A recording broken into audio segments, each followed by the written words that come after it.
Hello, everyone. It's been a while. It's been a couple of days, but it's Gail here, and I am going to share my reading. As usual, I will log in so that I may see any questions. Hold on, guys. Hold, hold on a second. Hold on a second. Hold on a second.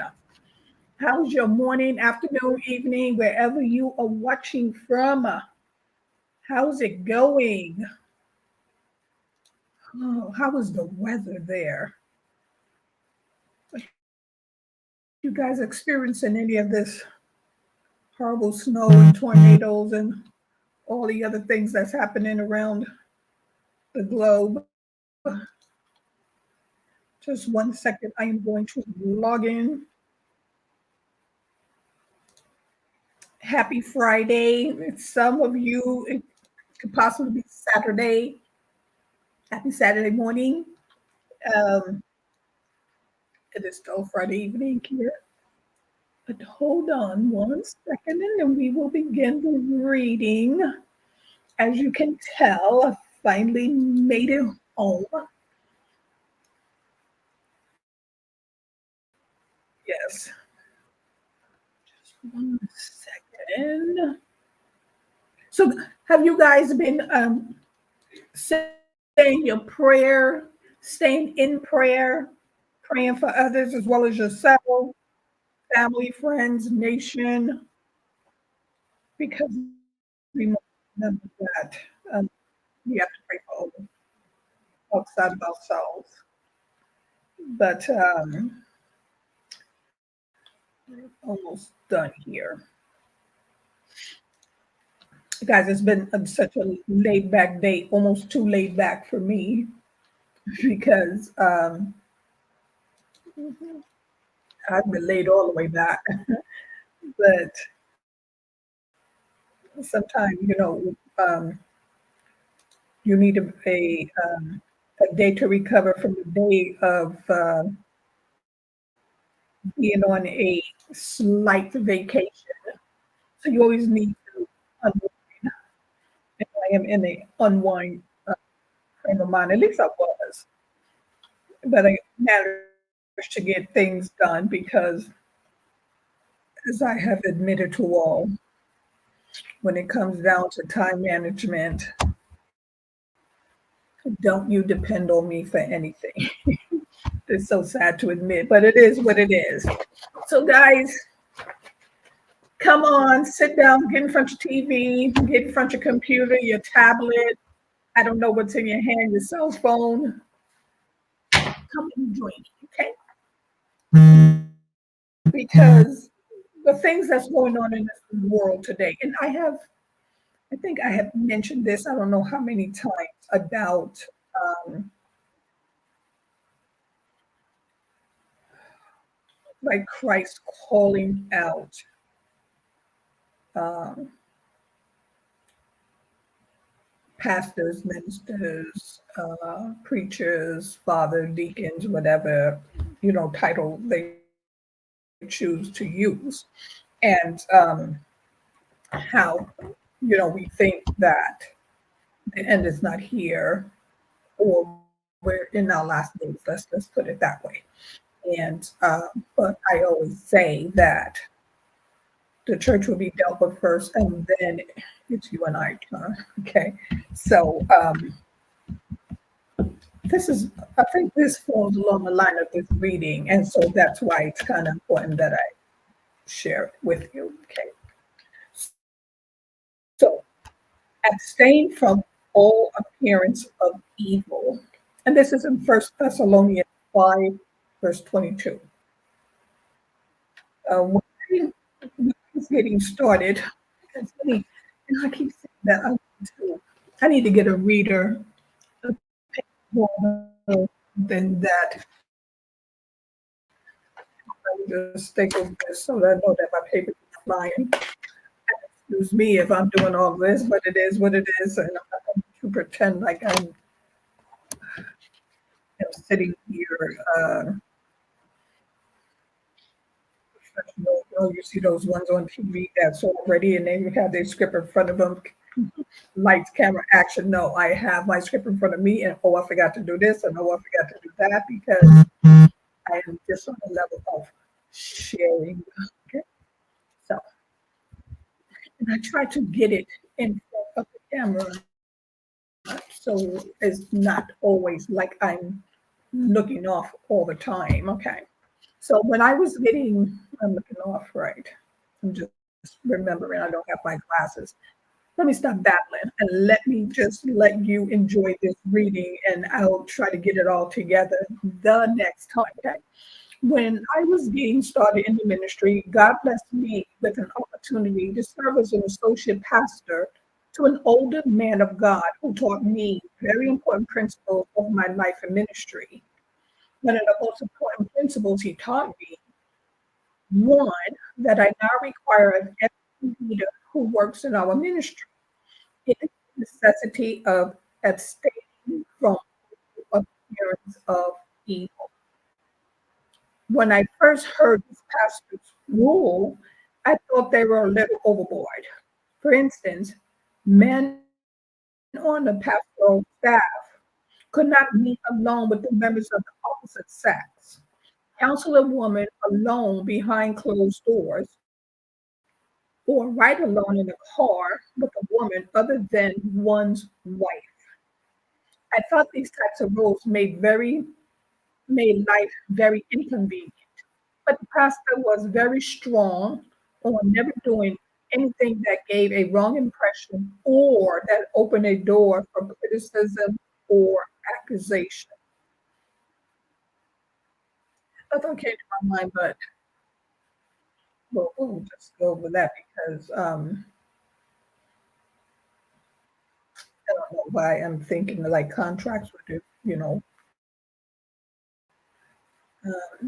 NBA, NFL, or whatever. It almost seems like that goes outside of ministry where you're held to a standard, like your behavior, allegations that comes against you. It just seem like they lose their contracts, whatever. Anyways, that has something to do with it. Anyways, I've been in the ministry many years and know of numerous times when pastors were accused of inappropriate behavior.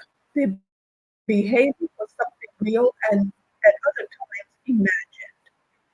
But the opportunity for accusations was almost always the result of carelessness, carelessness in keeping certain boundaries. So I now agree. I'm sorry, something just came across. Where was I? So I now agree wholeheartedly that there's a great wisdom in adhering to restrictions like the ones my senior pastor required in my early days of ministry. By taking this cautious approach, men and women of God are able to steer clear of insinuations and accusations. This, however, should apply not only to ministers of the gospel, but to every believer who cares about the integrity of his or her witness. The verse that my senior pastor used as the basis of his rules, and the verse I use in my own ministry to provide guidance to our team on such issues was First Thessalonians 5, verse 22. In this verse, the Apostle Paul wrote, abstain from all appearance of evil. Today, I would like for us to take a deep look to see what we can learn from the very key verse in the Word of God. Paul began by saying, abstain. The word abstain is the Greek word apicho. This word means to deliberately withdraw from, to stay away from, to put distance between oneself and something else, or to intentionally abstain. The word Apecho, Apecho, is also used in First Peter 2, verse 11, where Peter wrote, "Dearly beloved, I beseech you as strangers and pilgrims, abstain from fleshly lust." Notice he said fleshly lust, which war against the soul.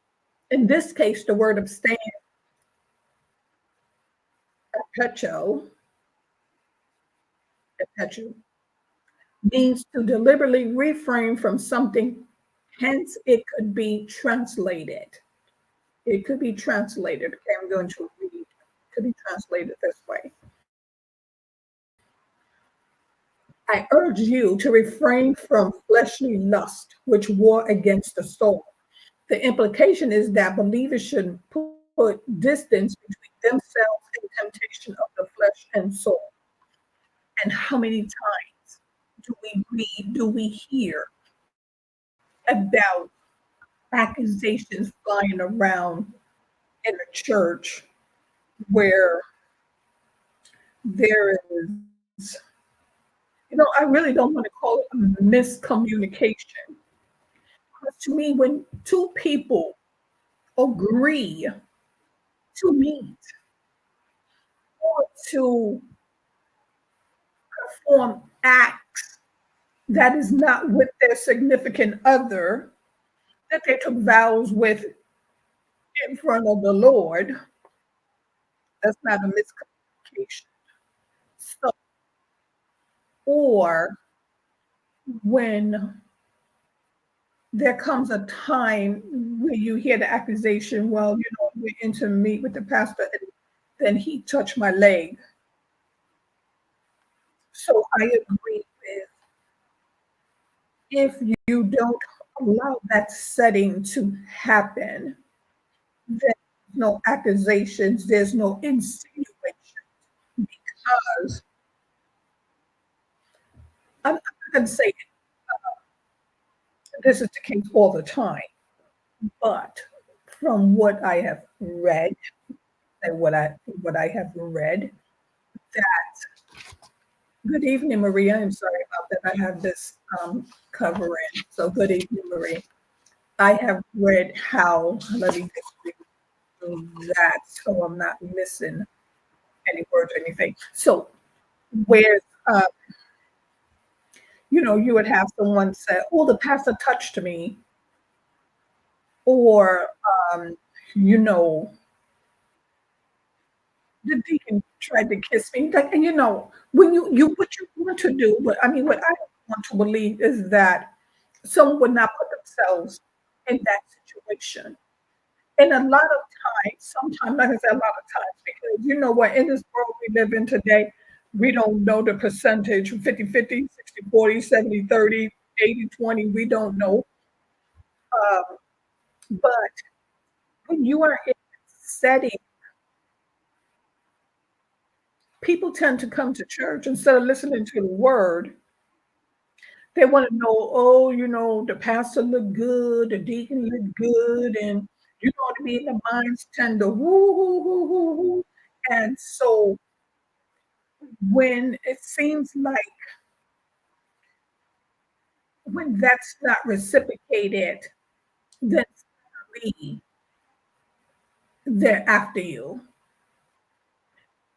When you're going into, I don't know, to counsel them, I don't know what's going on. I don't know. But what people see is that you're always alone with that person. But you don't realize that this person is about to set you up. Sometimes it's a setup, sometimes it's not. But when that person comes to set you up and you don't realize it, because let me tell you something, when the devil's really get into your surroundings, into your church, into your home, let me tell you something. for the weakest person, and he's Jurassic Park's going all the way off because I'm not going to use a better example, but I am going to use this one. Remember how the on Jurassic Park and the dinosaurs just kept testing the fence, testing the gate, to see if the electricity is off, and then finally it was off, and all of a sudden they just took over a whole little island. That's the devil. Testing, testing, testing, testing, test. He find a way, and the next thing you know, he is in. He is in. But all you know is that this person is asking for counseling or whatever, and so you're counseling that person, but you don't realize what's going through that person's mind, and then the accusation of lying, and then that person go, yeah, on this day he was by myself, he was with me, and on this day he was with me. The next thing you know, it is so well planned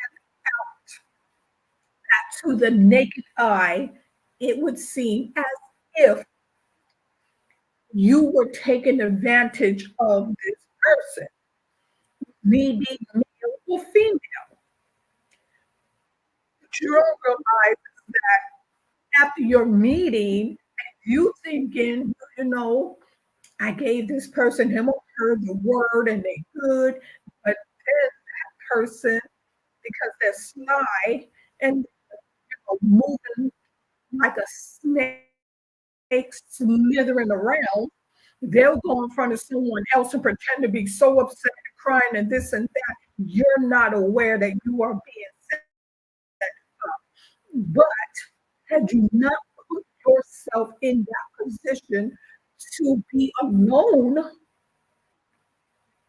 with the opposite sex, then there's no way no one can accuse you of it. Right, but abusing the trust, right? It goes like abusing the trust. Yeah, it goes beyond, and you don't see it coming. You don't see it coming. Or let's just sweep that out. Let's bring another scenario. You are there for counseling, and then you do have the pastor or the preacher or the deacon, whoever it is. They're looking at you. I've seen this story lots of times, and they realize at your weakest moment, and they take that opportunity to mentally abuse you is what I'm going to call it, because the next thing oh, you can come to me and meet me at my house, or I'm gonna come to your house, and next thing you know, the touching is going on, but they know you weak, but you too weak to realize that this pastor, deacon, whoever it is overstepping the boundaries, and they are taking advantage of you. You don't realize it, but they realize it. Now, the next thing you know, you are in a sexual relationship, and everyone sees it but you. By the time you realize, like, why am I sleeping with you and you, the pastor, like, and your wife over there? People start pointing, and talking and talking and talking and talking, and you are in really, you're in a fog because you cannot believe that you let your guard down and you trusted someone that represented the cloth of Christ. They represented the Lord. And you believe every word they're saying because they are the pastor, they are the preacher, they are the father, they are whoever they say they are, and you trust it. And the next thing you know, you are taken advantage of.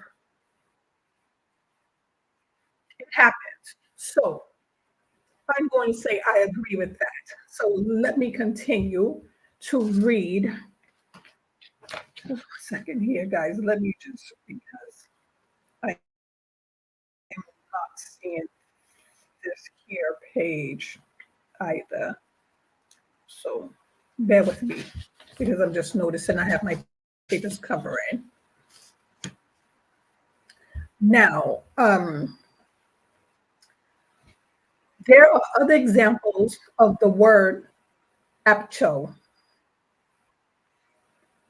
apecho is the correct pronunciation. In this New Testament, that also demonstrate how this word depicts some type of distance between objects. For example, in Luke 7, verse 6, the word apech, apecheco, apecho, apecho is used to describe the physical distance between Jesus and the house of centurion. In Matthew 15, verse 8, and in Mark 7, verse 6, the word abstain, the word abstain, it's written here in the Greek form, but I'm going to say abstain because it's abstain, is used to describe human hearts that are hardened and therefore distant and far from God. And we know that some of us have hardened hearts. Some of us, we have such great distance between our hearts and the Lord. And um, it's a shame. Marie said, "Pray on them starts with the rubbing of the arm and hug." Right?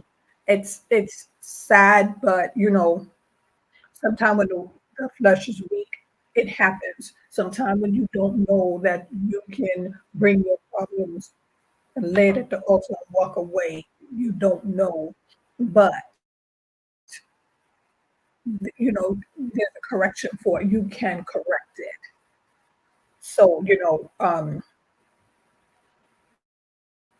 it should not be this day and time that um, our hearts are hardened and distant from God. But like I said, circumstances, we just, I don't know, like the flesh is weak. Sometimes it takes a little longer for one to come into, um, I want to say knowledge, and it depends on really your foundation, or I'm not really going to say foundation because that's kind of a hard topic because I just believe it's just a matter of whether the flesh, the world, the devil has a stronghold on you. And sometimes it's hard to break it when you're not in faith. And sometimes you don't realize or know how to get into faith because the people that you had faith in are the ones that let you down, if it makes sense. I mean, it makes sense to me. So just try to interpret that, the way you can and understand that at this day and time you should not be distant from the Most High. Okay. Now, Acts 15, verse 20, the word abstain is used when James, the leader of the Jerusalem church, gave instructions that the new Gentile believers should abstain from food offers to idols, from sexual immorality, from the meat of strangled animals, and from the consumption of raw blood. In that verse, the word abstain is so strong that it makes a demand on the new Gentile believers to withdraw from the permanently terminated their contract with these things. As like I said, sometimes when I'm reading, I didn't read. I read it to come live and share with you guys. And so I would have looked up Acts 15, verse 20 a little more because I'm just on the new Gentile believers. And so I was thinking, there is this what the old Gentile believers did? Because he gave instructions that the new Gentile believers should abstain from food offered to idols. So did they used to offer food to idols? And now sexual immorality, we know that that was just a given. That's what they did. From meat of strangled animals. So this, I'm just curious, like, how else are you supposed to get the meat? I mean, like,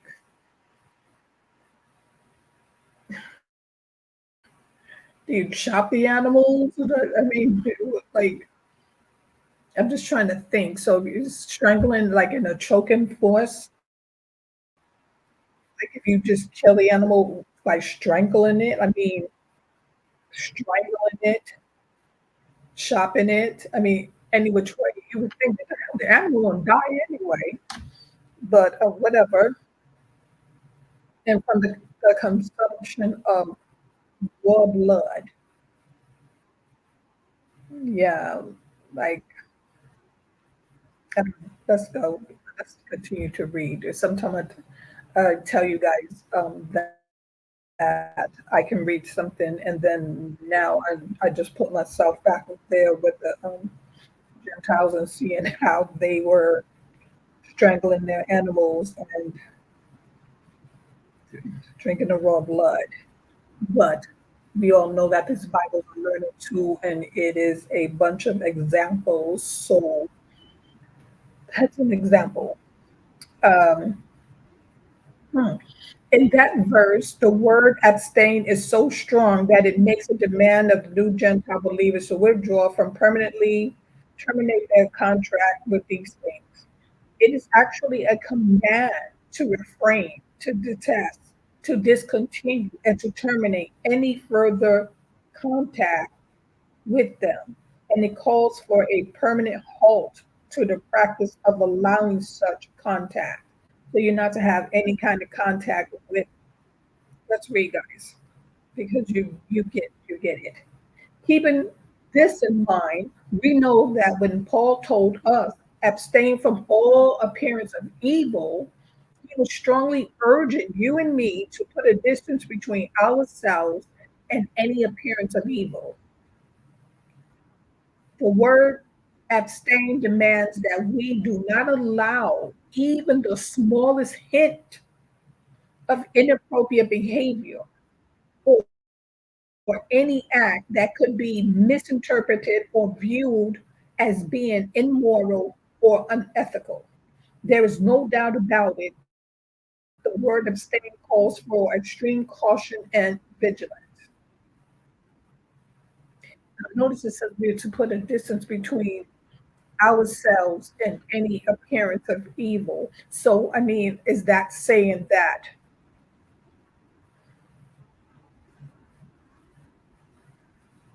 it's almost like you just have to be on your toes and know what it is when you're looking at something to identify it as evil. Because, I don't know.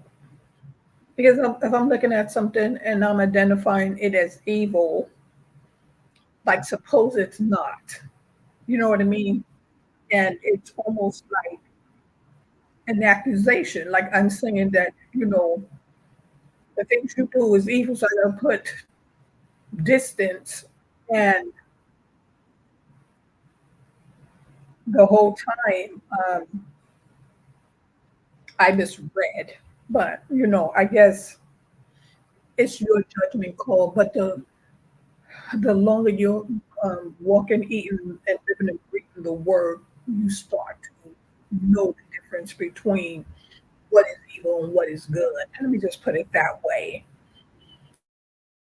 Um, this word is the Greek word apo, which means way. However, because the word apocho has already been used, meaning to put distance between yourself and something, some other thing, it means the word apo was really not needed unless Paul intended to place very strong emphasis on this point by adding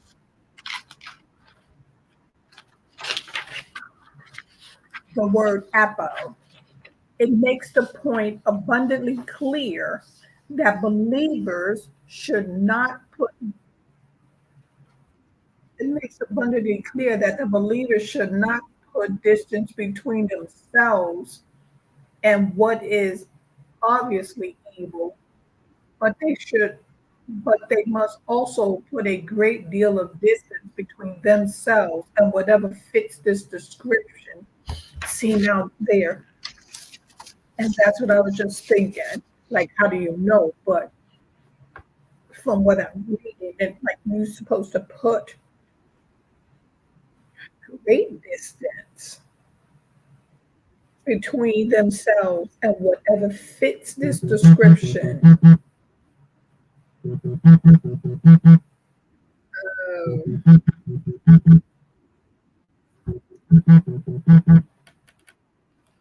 Guys, just 1 second here.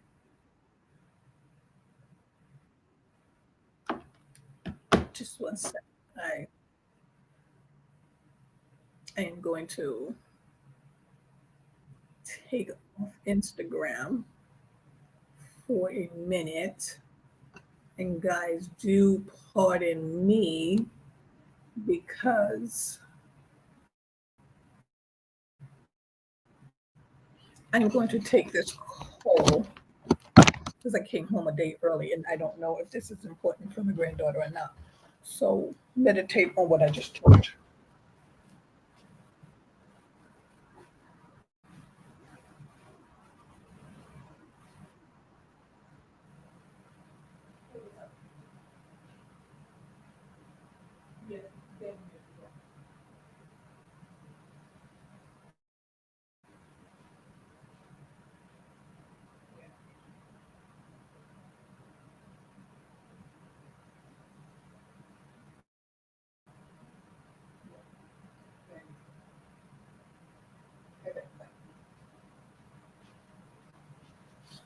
Okay, guys, I'm back. Thank you for waiting. I had to answer that call from my grandbaby. I don't need to give out no information, but that's what grandmas do. Excuse me. Look, things happen, okay? We can't just leave our young ones unattended. So, no, she's not that young, but still, she a baby to me. All righty. Hello, Instagram. I am back. No break in transmission. Yes, it's been one of those days. Anyways, okay. So the word appearance is a word that is only used 5 times in the New Testament, but depicts an outward form, visible appearance, a likeliness or resemble of something. Therefore, Paul was telling us it doesn't matter what you think or what you know is to be true. What matters is what appears to be true in the eyes of others.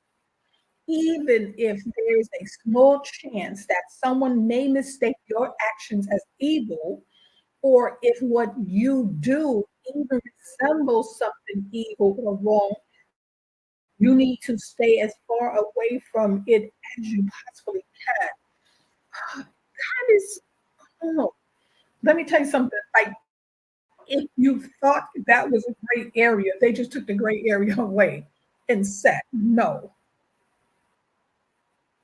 Let me just reread that again, okay? Because, oh, see, no, I'm sorry, I'm being distracted. I don't know, I just seen something fly by that probably came in from the screen. But anyways, Gail, stick to this.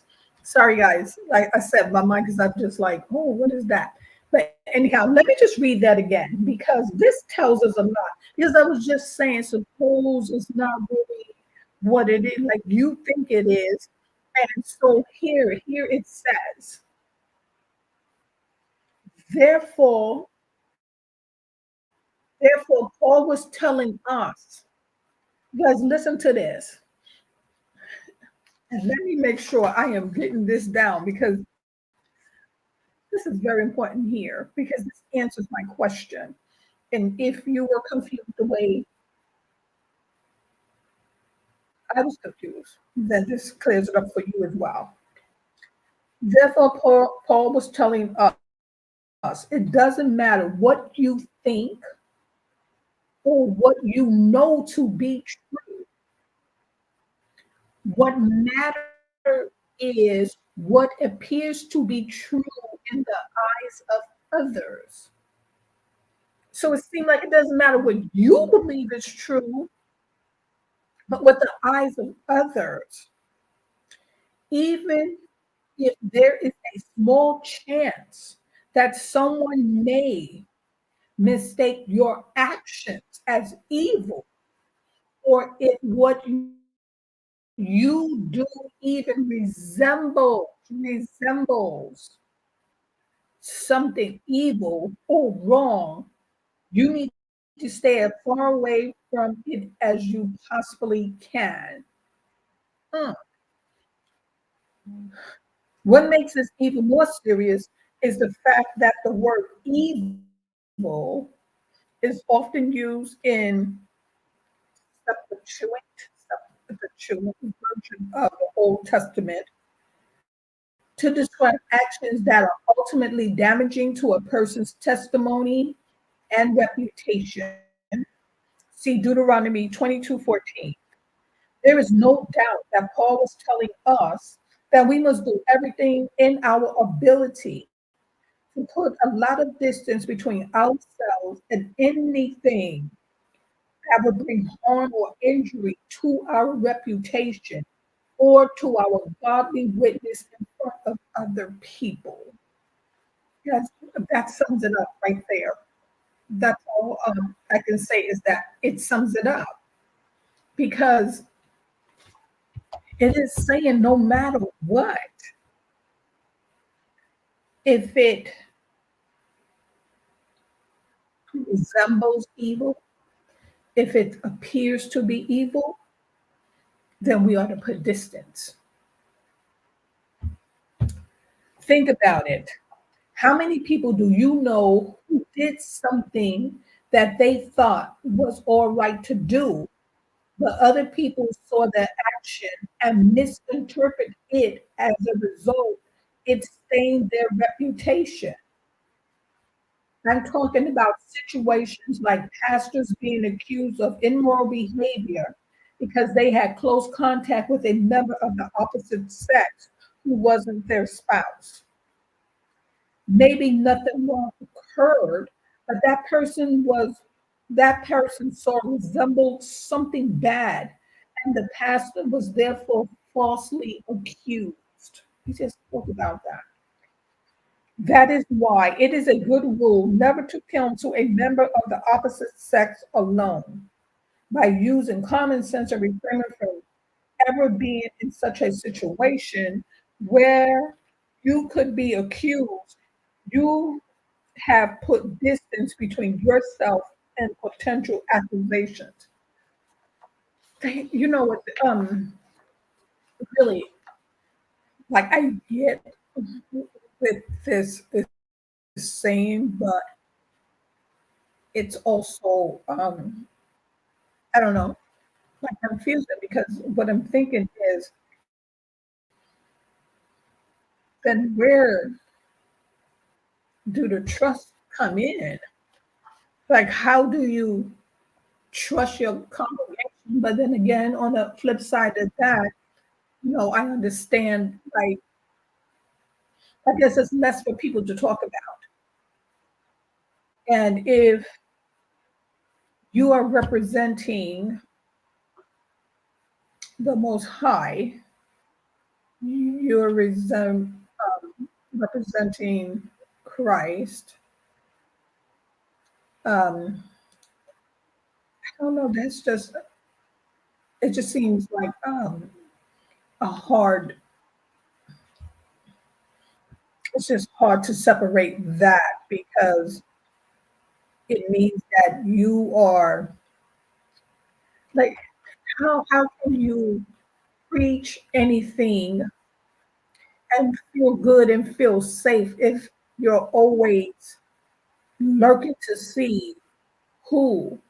And I guess if you are the pastor, whatever, um, you would see it.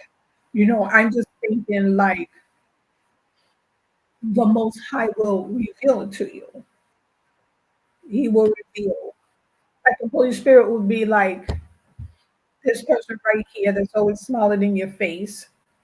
Is he a person that's always wanting to have alone time with you? But then, sometimes it's just that's not the case.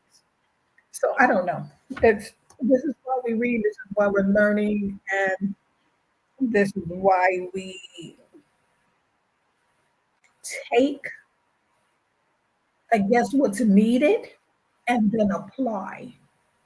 But then it just seemed like all is needed because of the world that we live in.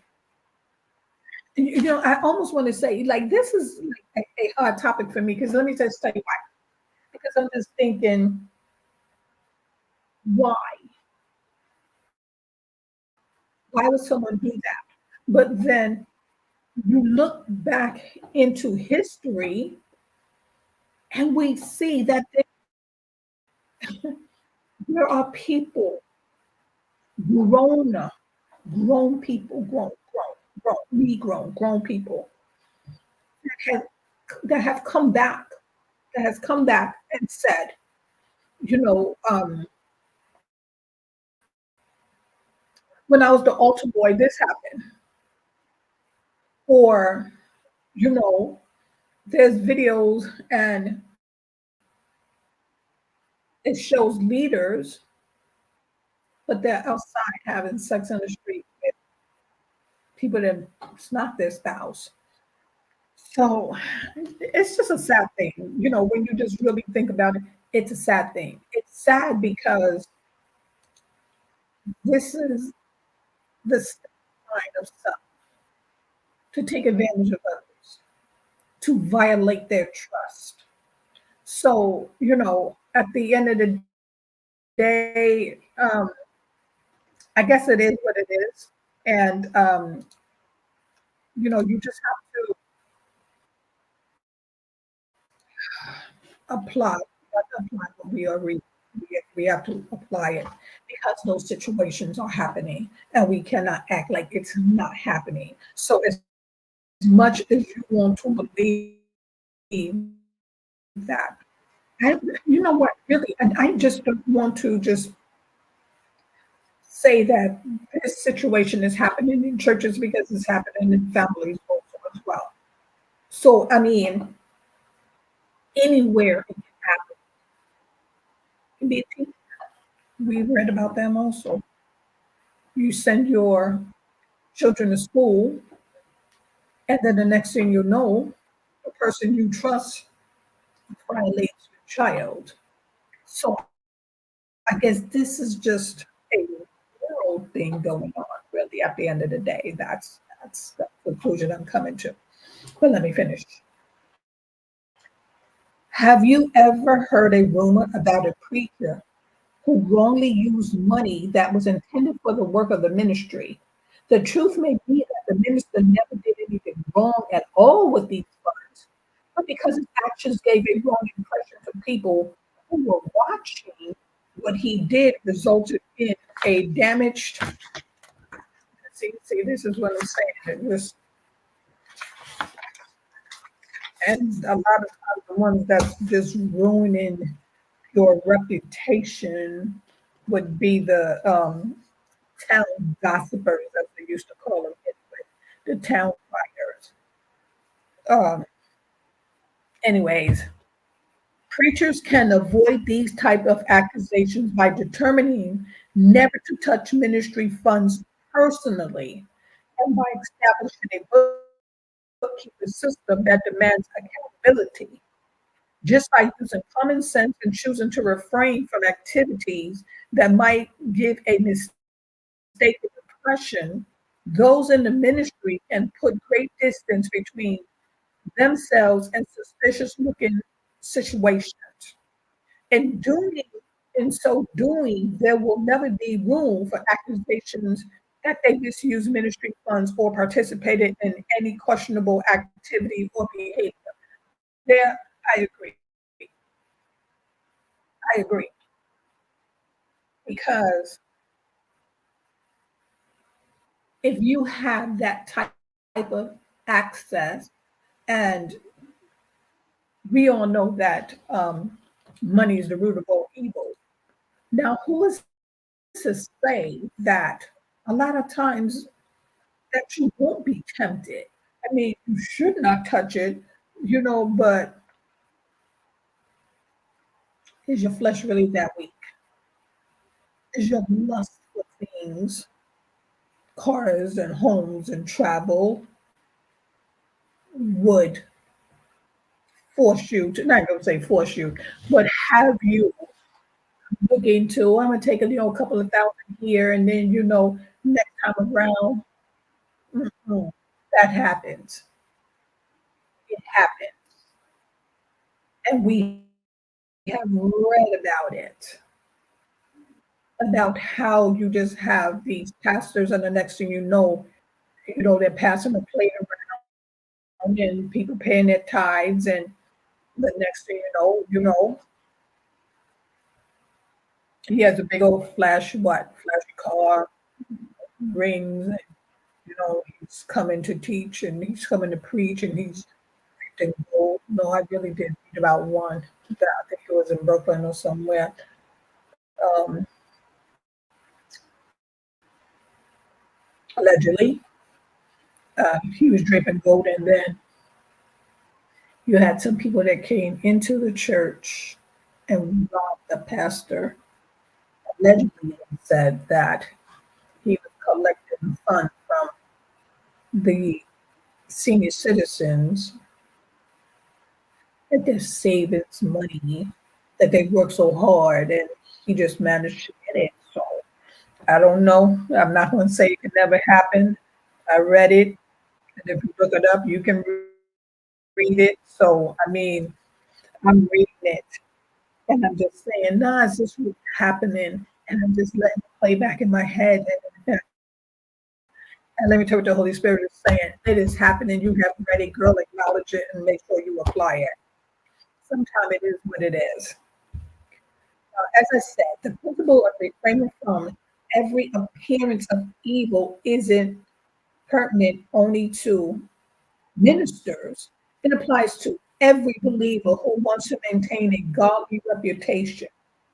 The fact is, if your testimony in the eyes of others is important to you, you must make the decision to withdraw from, refrain from, detest from, discontinue, and permanently terminate any action that gives the appearance of evil.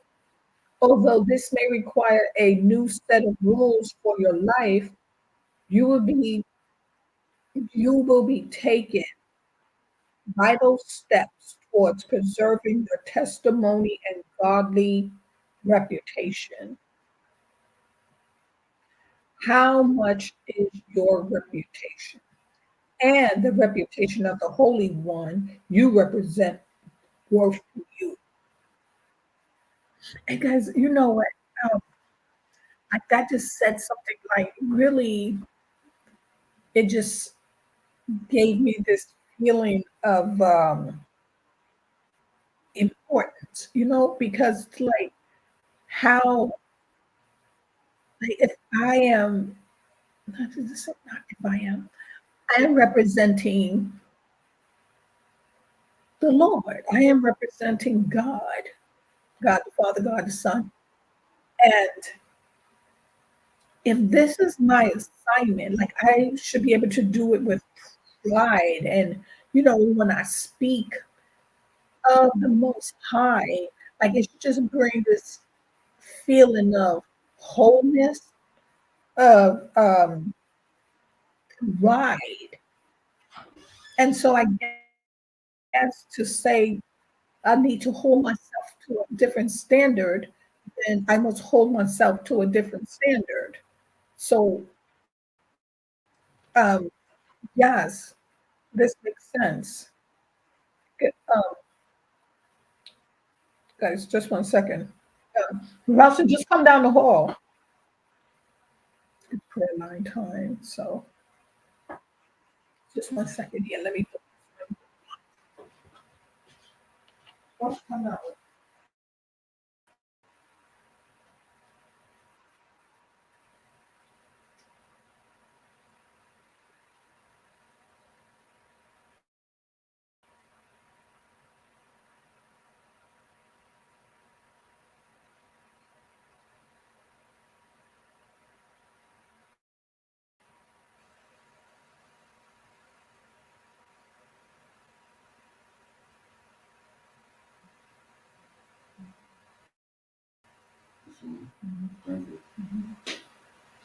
All righty, guys. Let me just wrap this up because it's prayer line time.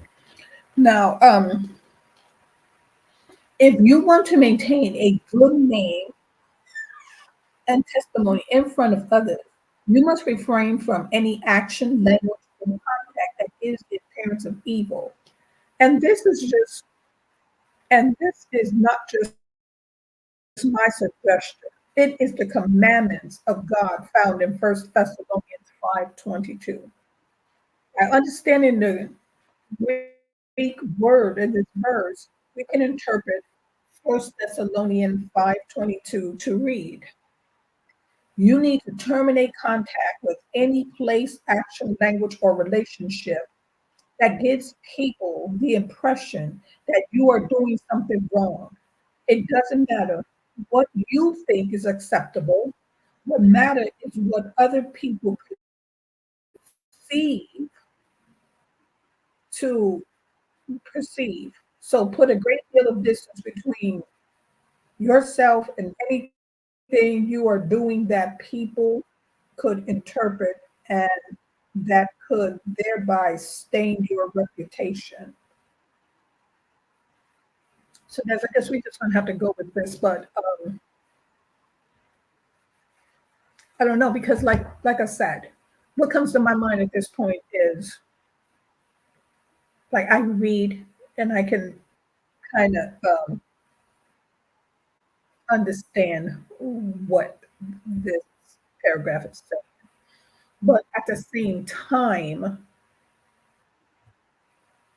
is that not like judging people? Like, are we judging? Are we saying you look like you do wrong, so I'm going to put a distance? I guess we are to wait for their actions and we are to judge it according to their actions. But I guess this comes along with putting yourself on a different level when you are walking in the word or when you are representing the Father, the Son. Um, I don't know. On this one, I am going to say that I would like feedback and input because, like, how do we? Because I'm reading, it's almost like they say, if it was like a duck will quack like a duck, it's, you know what I mean? And so I guess that's why you don't put yourself in situations where you're alone, but it's like, how do you build trust if you're living a life like this? But we're just going to continue. Okay? I'm reading, you're hearing what I'm reading. If you know that you're doing nothing wrong at all, the fact remains that people don't see your heart. Gem, that's a gem. If you know that you're doing nothing wrong at all, the fact remains that people don't see your heart, they see your action. And that is the truth. And that's what I'm getting at. So let's read. I should have just been reading all along. Uh, if they see you do something that appears immoral or unethical, you will likely be judged by what they perceive. if you're like me, your highest desire is to glorify Jesus in this life and all you say, do. That's why our hearts can agree with what Paul says in this verse. That it's always best to abstain from all appearance of evil because we are his representatives on the earth. I just wrapped it up and I like the way it just ended. Like, okay, if you are representing or trying to, I want to say, live in the likeness of Jesus, then your reputation is what you should put first. And if it appear to be evil, then I guess we have to just, I'm not going to say I guess, I mean, take I guess out. We have to take it to God in prayer. We have to take it to the Most High in prayer and say, Lord, Father, I think that this person has the appearance of someone evil and wait for his reply back. So I can, anyways, I am going for the prayer today. I'm going to read. Lord, I understand that your word commands me to break off and detest from doing anything that could give the impression of evil to people who are looking at my life from the outside. Today, I have a new and fuller realization of great impact my actions can have on my reputation and on other people. Please forgive me for doing things that could be misconstrued, misunderstood, or misinterpreted. I am truly sorry. Help me today to put safeguard in my life that will help me to abstain from all appearance of evil from this point forward. I pray this in Jesus' name. Now, here's the confession for today. I confess that I use common sense in the way that I conduct my life. I am thoughtful about my actions. I am careful to remember that people are watching me, and I am led by the Holy Spirit in how I conduct my life. Because I want to maintain a godly reputation, I care about what people think of me. I will not do anything that will cast a shadow on Jesus' name, my name, or my testimony as a child of God. With God's help, I will live a life that is free of accusation.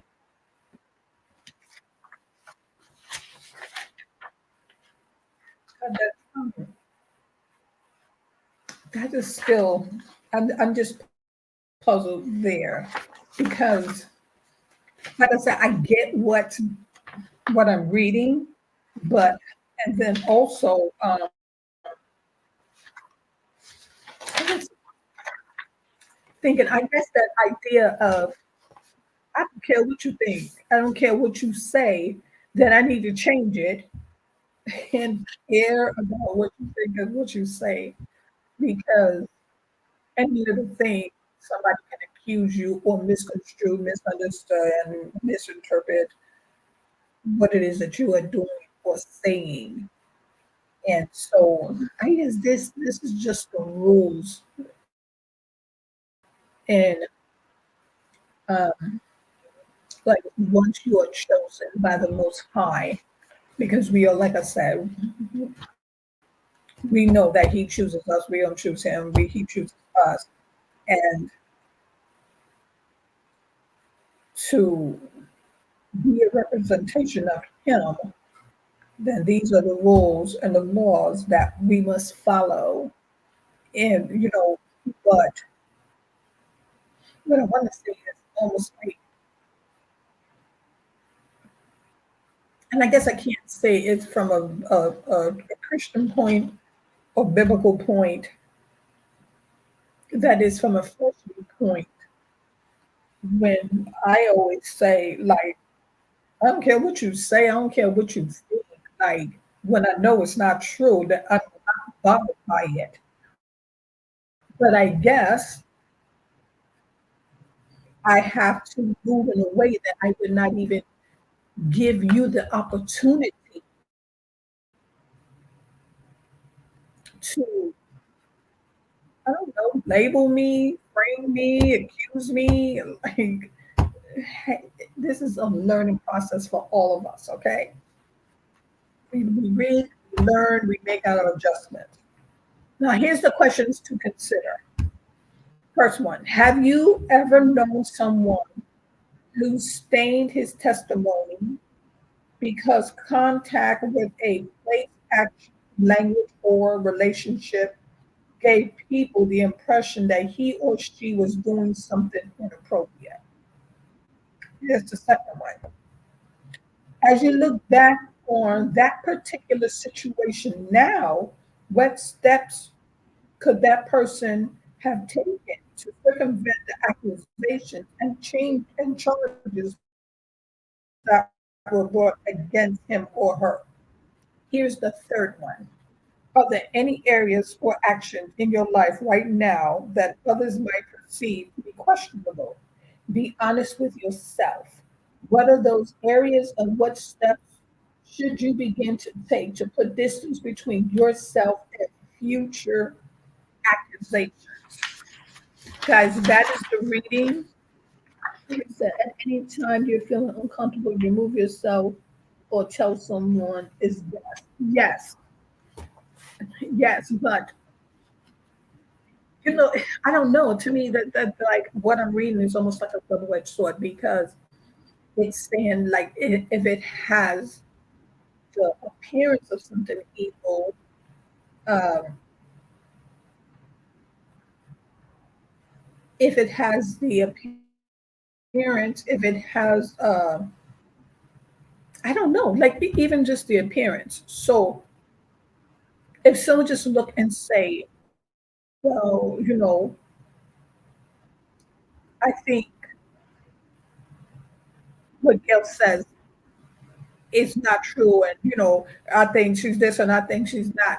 And so others will just look at it. But I mean, even though it's not true, then you know, basically you're being told like if it seemed that way, then it is, and then you are to uh, separate yourself. Or if I'm looking at someone and I hear the gossip, or this person did this and this person did that and this person did that, you know what I mean? I don't know. It's just like judging. But all I can say is that you just have to make the adjustments, and you just have to take it to the Lord in prayer because it's almost like you're being told that you have to live your life under a microscope, and what all they see, whether the truth or a lie, that you are representing Christ. And so I don't know any other way to put it. So they're looking at you and they have accusations on you, and then you're looking at them, and because they're lying, so you know what I mean, you rock, paper, scissors and see who's gonna separate from who first. Guys, it is a learning situation here. And that is why I share my readings. And like I said, if there's something that I am missing and you can better explain it, please, please comment below or contact me by email to the point 1018 at gmail.com because I would like to hear from you. Okay. Um, It's not going to be any judging. We're not going to start off doing this, and explain yourself, and then all of a sudden it's like, no, I need to separate myself. No, we are all learning, and that's how we learn by sharing. So this is Gail with To the Point 101. Let's talk about it, and he loved us. hopefully you are getting something from this meeting, and hopefully you are enjoying it, because I am enjoying it. I am learning along the way. I am sharing. Uh, yes. You stay blessed also. Guys, this is what it's all about, getting the word out there, bringing more people to listen to the reading, and together we can broaden our minds and understanding and come together and find a solution, look at more scriptures. Thank you so much for allowing me to come into your homes and share the reading. Thank you, Marie, for hanging in there. And I will see you guys with tomorrow's reading. And so we may switch this up a little bit, because I may read one in the evening, depending on, because it just seems like choices are getting greater and greater and greater, and I don't want to eliminate this one or that one. And be kind enough to like and share, so that the reading can go out to other people. And to support the channel, there's a star button on. If you first loved us, there's a star button on to the point 101. And then you can subscribe YouTube. So thank you so much. And I will see you guys come tomorrow. It is what it is.